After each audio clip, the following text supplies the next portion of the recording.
السلام علیکم. وعلیکم السلام. ایک تو میرا سوال یہ ہے کہ جو بھی آپ نے بات کی تھی نا ہے ایک میرا سوال یہ ہے جو بھی آپ نے بات کی تھی نا کہ ایک لڑکا چھوٹی چھوٹی سی باتوں پہ رشتے ریجیکٹ کر رہا تھا, تو کیا چہرے کی وجہ سے رشتہ ریجیکٹ کرنا کیسا ہے؟ اور دوسرا یہ ہے کہ اگر آپ کی کسی ایسی لڑکی سے شادی ہو رہی ہو جو کہ ماڈرن ہو, لیکن آپ کے اس کے ساتھ پہلے سے ریلیشن ہو, اور وہ اس پر ایگری ہو کہ شادی کے بعد میں یعنی کہ پردہ وغیرہ کر لوں گی اور مطلب دین سیکھنے کی کوشش کروں گی, تو اس پر کیسا ہے؟ اور دوسرا یہ ہے کہ بغیر کسی استاد کی گائیڈنس کے قرآن کریم کا ترجمہ پڑھنا کیسا؟ کہہ رہے ہیں کہ بھائی وہ کسی خاتون کی کو شکل کی وجہ سے ریجیکٹ کرنا کیسا ہے. دیکھو, شکل کی وجہ سے ریجیکٹ کرنا جائز ہے, لیکن سب سے پہلے دین کو ترجیح دینی چاہیے. حدیث میں آتا ہے شکل بعد کی چیز ہے. ایک خوبصورت ہے, دیندار نہیں ہے, ایک دیندار ہے, خوبصورت نہیں ہے, تو پھر ترجیح کس کو دو گے؟ دیندار کو. یہ خوبصورتی کی ٹھڑک جو ہے نا تھوڑے دنوں میں ختم ہوتی ہے, جب بچے پیدا ہوتے ہیں بگڑنا شروع ہوتے ہیں. ہاں, دیندار بھی ہے, خوبصورت بھی ہے, اور ایک دیندار ہے, خوبصورت نہیں ہے, تو چلو بھائی وہاں دینداری بھی مل رہی ہے, خوبصورتی بھی مل رہی ہے, تو پھر خوبصورتی کی بیس پہ ترجیح دے دو. تو سب سے پہلے دین کو رکھو, اس کے بعد خوبصورتی یہ ساری چیزیں اس کے بعد کی چیزیں. تو دین کے ترجیح دینے کے بعد اگر کوئی خوبصورت نہ ہونے کی بیس پہ ریجیکٹ کر دیتا ہے تو ٹھیک ہے, لیکن اس میں بھی ایک لمٹ ہونی چاہیے. کچھ لوگوں کا ایسا معیار ہوتا ہے, اپنے آپ کو کبھی شیشے میں غور سے دیکھا نہیں ہوتا انہوں نے. ہمارے ایک جاننے والے تھے, ان کی شادی ہوئی, لڑکا تھا, تو اس کے احساس کمتری میں چلا گیا. جب دلہن کو دیکھا نا تو بار بار کہ میری بیوی تو خوبصورت نہیں ہے. تو ہمارے استاذ واقعہ سنا رہے تھے, کہتے ہیں اس کو میں نے کہا کہ تو نے کبھی اپنے آپ کو شیشے میں دیکھا ہے؟ کہہ رہے 100 دفعہ دیکھا. کہہ رہے آج اس نیت سے دیکھ کے میں خوبصورت ہوں یا نہیں ہوں. کہہ رہے جب دیکھا نا تو ذرا بھی اس میں حسن نہیں تھا. کہہ رہے جب اس نیت سے دیکھا نا بہت غور کیا کہ کسی حسن کچھ نظر آ جائے, تو نظر ہی نہیں آیا نا اپنے اندر. تو کہہ رہے اس کے بعد سے ٹھیک ٹھاک زندگی گزار رہا ہے. یعنی اس نے پھر یہ سوچا کہ اس ڈیزائن پہ یہ بھی کیا ہے, غنیمت ہے. تو اپنی حیثیت بھول جاتا ہے انسان, کبھی مالی حیثیت بھول جاتا ہے, کبھی جسمانی حیثیت بھول جاتا ہے. ہر ایک کو حسینہ چاہیے بھائی, ساری دنیا, وہ سارے مزے دنیا میں نہیں اللہ نے رکھے. ایک حد ہوتی ہے, ٹھیک ہے, کسی حد تک اٹریکشن ہو تاکہ اس سے محبت بھی تو ہو نا. تو لیکن بہت زیادہ اس میں جانا, اور بالکل ذرا رنگ بھی ایسا ہونا چاہیے, اور ناک ایسی ہونی چاہیے, قد اتنا ہونا چاہیے, اور یہ والی زبان ہونی چاہیے اس قوم کی. جو لوگ یہ کرتے ہیں پھر ان کو اس طرح کی مل جاتی ہے, لیکن ان کی حالت یہ ہوتی ہے کہ جب دانت تھے تو بادام کھانے کے پیسے نہیں تھے, اب جب بادام آئے ہیں تو منہ میں کھانے کے لیے دانت بچے نہیں. تو مل تو گئی حسینہ, لیکن خود اب اتنی عمر ہو گئی ہے کہ اب وہ بڑھاپے کی طرف جانا شروع ہو گئے. بچے بڑھاپے میں پیدا ہو رہے ہیں, تو ہر چیز کی ایک حد ہوتی ہے یار. مل جائے, اٹریکشن لگے تو بس اللہ کا نام لے کے کر لو, اور پھر یہ سمجھو اللہ کے علم میں میرے لیے اس سے خوبصورت دنیا میں تھی نہیں. وہی بندہ خوش رہ سکتا ہے. اور جو کمپٹیشن میں لگ گیا نا, ابے فلانے کی بیوی دیکھو, فلانے کی دیکھو, تو کمپٹیشن کی تو کوئی حد نہیں ہے بھائی. پھر تو لگے گی نہیں کوئی حسینہ. آپ ایک سے ایک بڑھ کر مارکیٹ میں وہ پھر عورتیں غصہ کرتی ہیں, ہمیں کیا بول رہی. میں امریکہ بھی گیا نا, ایک کالونی میں نے دیکھی اتنی خوبصورت, میں نے کبھی زندگی میں نہیں دیکھی اتنی خوبصورت کالونی یار. تو میں بڑا حیران, میں نے کہا اس سے بھی کوئی خوبصورت علاقہ ہو سکتا ہے. دوسرے علاقے میں وہ اس سے بھی زیادہ خوبصورت. ہم کہتے ہیں نا جنت کتنی خوبصورت ہوگی, بھائی جب دیکھیں گے نا تو ہم کہیں گے بھائی یہ تو بہت خوبصورت جنت ہے. اور حدیث میں آتا ہے کہ جو اوپر کی جنت ہوگی نا, جو وہ اس سے بھی زیادہ خوبصورت ہوگی. تو یہ خوبصورتی کی کوئی انتہا نہیں ہے. یوسف علیہ السلام اتنے خوبصورت تھے کہ آدھا حسن اکیلا یوسف علیہ السلام کو دیا گیا تھا. تو اگر کمپٹیشن میں لگ گئے نا, باقی لوگ کہتے ہیں امریکہ کی خوبصورتی کی تعریف کر رہا ہوں, اتنے خوبصورت گھر کے باہر سے خوبصورت ہے, اندر کی صورت حال تھوڑی تمہیں بتا رہا ہوں میں گھروں کی. اندر بھی میں گیا ہوں گھروں میں, اندر جاؤ گے آدمی کہے گا باہر ہی اچھا تھا میں. اتنی وحشت ہے نا, اتنی. بڈھا ہوگا بیچارہ, پڑا ہوا ہوگا, کوئی پوچھنے والا نہیں.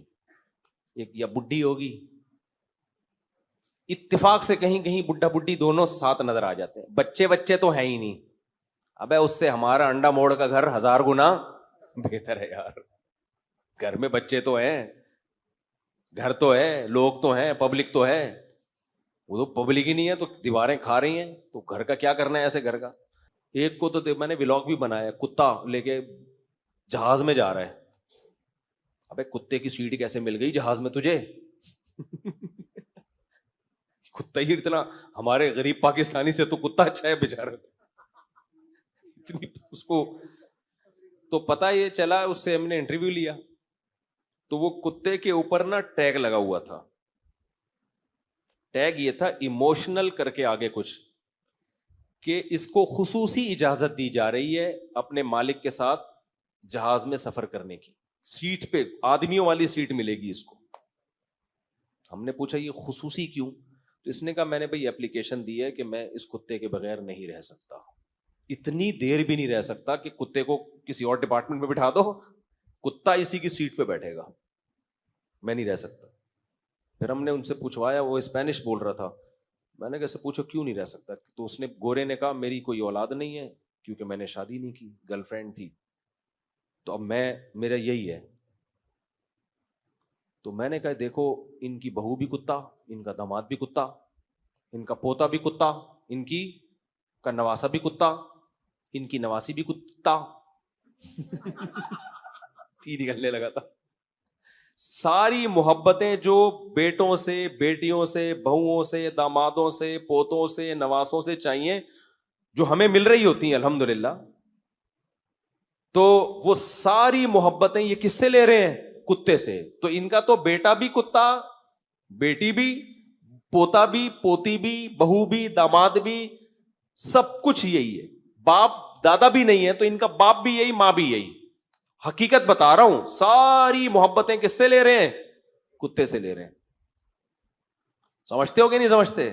یہ ہے حال اس قوم کا, اور ہمارے مسلمان بھی اسی طرف جا رہے ہیں, چاہے وہ مذہبی بھی ہو. نسلیں روک روک کے بیڑا غرق کر رہے ہیں اپنا. تو یہ خوب سمجھ لو کہ یہ جو نسل روکی نا تو انجام. اچھا میں جب یہ وحشیانہ منظر دیکھ رہا ہوں وہاں پہ کہ یار یہ حشر ہے, اچانک فیس بک پہ کلپ آیا پاکستانی کسی اسکالر کا, وہ پوڈ کاسٹ میں نا, ڈاکٹر تھا کوئی, سوری اسکالر نہیں, ڈاکٹر لوگوں کو ترغیب دے رہا ہے, دیکھیں نسل روکنا بہت ضروری ہے. ایکچولی اس غربت مہنگائی میں بے لگام بچے نہیں ہونے چاہیے. ایکچولی خواتین پہ ظلم ہے کہ وہ آپریشن کروائیں, مردوں کو نسبندی کرنی چاہیے. میں نے کہا اصل کتا تو وہ نہیں بلکہ یہ ہے, جو یہ حالات دیکھ کے بھی کمبختوں کو عبرت حاصل نہیں ہو رہی ہے. تو میں نے اپنے ایک دوست ہیں لاہور میں, ان کو بھیجا, میں نے کہا یہ نمونے پتہ نہیں کہاں سے پیدا ہو گئے جاتے ہیں یار, جو ان حالات کو دیکھ کے بھی ان کو عبرت نہیں ہو رہی. وہی حشر جو ان کا ہوا چاہتے ہیں کہ ہمارے, کہہ رہے ہیں مرد کو چاہیے نسبندی کرا کے رکھے. تو انہوں نے بڑا اچھا جواب دیا, انہوں نے کہا اس کے ابا نسبندی کرانے بھول گئے تھے تو ایسے نمونے پیدا ہوتے ہیں. اس کا باپ یہ اگر نسبندی کرا لیتا تو یہ نمونہ پیدا نہیں ہوتا. تو یہ نمونے ہیں جو تمہیں بیڑا غرق کر رہے ہیں. ایک صاحب ہم ملے مجھے چند دن پہلے, حالانکہ اچھے بھلے نمازی ٹائپ کے آدمی ہیں, دیندار فیملی سے تعلق ہے. مجھے کہنے لگے دیکھیں مفتی صاحب ایکچولی میں تو اسی کا قائل ہوں کہ بچے نا اپنی آمدن دیکھ کے ہونے چاہیے, یہ نہیں کہ آمدن ہے نہیں بچے آئے جا رہے ہیں. تو میں نے کہا کہ چلے ایسا کرتے ہیں آپ ایک, اچھا میں ان کو بتا رہا ہوں کہ جاپان میں بڈھی عورت کے واقعہ ہوا کہ مر گئی, لاش سے پتا چلا ہے, بدبو سے پتا چلا ہے کوئی مر گئی ہے. یہ نسل روکنے کے نتائج ہیں. اس کے بعد بھی یہ الفاظ کہہ رہے ہیں کہ نہیں دیکھیں ایکچولی انسان کو اپنی جاتے ہیں پیسے کے حساب سے. تو میں نے کہا پھر آپ بتا دیں کہ کتنے پیسوں میں کتنے بچے ہونے چاہیے. ایک فارمولا بنایا تاکہ میں بیان میں نا پھر لوگوں کو بتاؤں, بھائی جس کے 1 لاکھ تنخواہ ہے اس کے 1 بچے, جس کے 2 لاکھ ہیں اس کے 2 بچے, جس کے 1 کروڑ ہے اس کے 10 بچے, اور جس کی اتنی آمدن ہے اس کے نہیں ہونے چاہیے. تو کوئی فارمولا بتا دو بھائی, کیا خیال ہے؟ پھر میں نے کہا آپ کو پتا نہیں ہے کہ جتنے ارب پتی لوگ ہیں نا ان کے بچوں کی تعداد اتنی کم. یہ نفسیاتی بیماری ہے, یہ جو ہے نا دماغی بیماری ہے کہ بچے ہو جائیں گے, کھائیں گے کہاں سے. یہ نفسیاتی مرض ہے جو اللہ پہ توکل نہ کرنے کے نتیجے میں پیدا ہوتا ہے. یہ کوئی فلسفہ نہیں ہے, فلسفہ ہوتا تو پھر بتا دیتے. کیا خیال ہے بھائی کہ بھائی اتنی آمدن ہو تو اتنے ہونے چاہیے, اس سے کم ہو تو.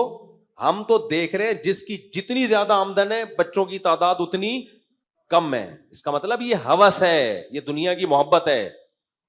سمجھتے ہو کہ نہیں سمجھتے؟ یہ مسئلہ نہیں ہے کہ آمدن کی وجہ سے, یہ منجن ہے جو مارکیٹ میں بک رہا ہے. اس لیے نہ اٹھا کر پھینک دو باہر گلی میں, نئی تہذیب کے انڈے ہیں گندے. کیونکہ جب نسل روکو گے تو پھر بریکیں فیل. پہلے گوروں کو یہ سمجھایا کہ 2 بچے ہی اچھے ہیں, تھوڑے دن میں ان کا جب بچے کم اچھے ہیں تو پھر نہ ہی ہو زیادہ اچھے ہیں, پھر وہ اس پہ سیٹ ہو گئے. اب تو وہاں کتا نہ ہونا عیب ہے. ابے تیرے پاس کتا ہی نہیں ہے, تو انسان کا بچہ ہے, کتے یعنی کیا ہے یہ, تیرے پاس کتا ہی نہیں ہے. جس کے پاس کتا نہ ہوا عیب سمجھا گیا ہے. جی بھائی کچھ پوچھ رہے ہیں آپ؟ السلام علیکم. وعلیکم السلام. مفتی صاحب 2 سوال ہیں. سب سے پہلا یہ کہ ڈیجیٹل کرنسی کے بارے میں اکثر سنتے ہیں, کوئی کہتا ہے حلال ہے کوئی حرام ہے, اس کے بارے میں واضح کریں. ڈیجیٹل کرنسی پر ہمیں اعتماد نہیں, ہمیں اس پر اطمینان نہیں ہے, اس کے جواز پر, اس کو اوائڈ کریں. اور دوسرا سوال یہ ہے کہ جو ہے وہ اکثر آپ اپنے بیان میں کہتے ہیں نکاح کے بارے میں, تو اس میں جو ہے وہ پھر یہ سوال آتا ہے اکثر, میں کسی کو کہتا ہوں, وہ کہتا ہے بھائی مفتی صاحب سے یہ بھی پوچھو کہ کتنی آمدن ہو تو پھر نکاح کریں. ہاں یہ وہی سوال ہے, کتنی آمدن ہو تو بچے پیدا کریں.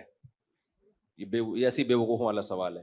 دیکھو نکاح آپ کریں, لڑکی والے خود فیصلہ کریں گے کہ آپ کی اتنی آمدن ہے کہ ہماری بچی آپ کے ساتھ رہ سکتی ہے. کیونکہ نکاح یک طرفہ کام نہیں ہے, 2 طرفہ ہے. ایسے بھی لوگ ہیں آپ ان کو پتا ہے کہ یہ نہیں افورڈ کر سکتا, پھر بھی وہ دے دیں گے. سمجھ رہے ہو؟ کیونکہ باپ کی آمدن آپ سے بھی کم ہوگی. تبھی اسلام میں غربت نکاح میں رکاوٹ نہیں ہے. مرد کے لیے, عورت کے لیے ہے, مرد کے لیے نہیں ہے. عورت اس بیس پہ ریجیکٹ کر دے کہ آپ کی آمدن کم ہے, میں نہیں کر رہی. لیکن آپ کی آمدن کم ہے, عین ممکن ہے آپ کسی ایسی لڑکی کو پیغام بھیجیں کہ جس کے باپ اس سے کم آمدن میں 6 بیٹیوں کو پال رہا ہو, تو اس کے لیے تو آپ ہیرا ہیں. نہیں آئی میرا خیال ہے بات. ہمارے نبی کی تو سرے سے آمدنی نہیں تھی جب حضرت خدیجہ سے شادی کی ہے انہوں نے. وجہ کیا ہے کہ حضرت خدیجہ کے پاس مال تھا, انہوں نے کہا مجھے بھائی ایک ایماندار شوہر چاہیے جو میرے کاروبار کو سنبھالے. تو ذرا بھی آمدن نہیں تھی اور کیا ہو گئی شادی. کیوں؟ نبی کو ایک ایسا رشتہ مل گیا کہ جو آپ صلی اللہ علیہ وسلم کی صرف ایمانداری کی بیس پہ نکاح کر رہا ہے. تو آپ نے تو کوشش کرتے رہنا ہے. سمجھتے ہو؟ لڑکی والے آپ کی آمدن دیکھ کے انکار کرتے رہیں. جس کو ضرورت ہوگی وہ آپ کی کم آمدن میں بھی آپ کو دے دے گا, بلکہ ایسے بھی ہوں گے کہ وداؤٹ آمدن بھی آپ کو دے دیں وہ. تو یہ آپ کا ہیڈک نہیں ہے, یہ ہیڈک کس کا ہے؟ سامنے والی پارٹی کا ہیڈک ہے. اس لیے علماء نے لکھا ہے کہ جس شخص کو غربت کے باوجود رشتہ مل گیا تو یہ نکاح کی استطاعت اس میں ہے. یہ نہیں کہہ سکتا مجھ میں نکاح کی استطاعت نہیں ہے. سمجھتے ہو؟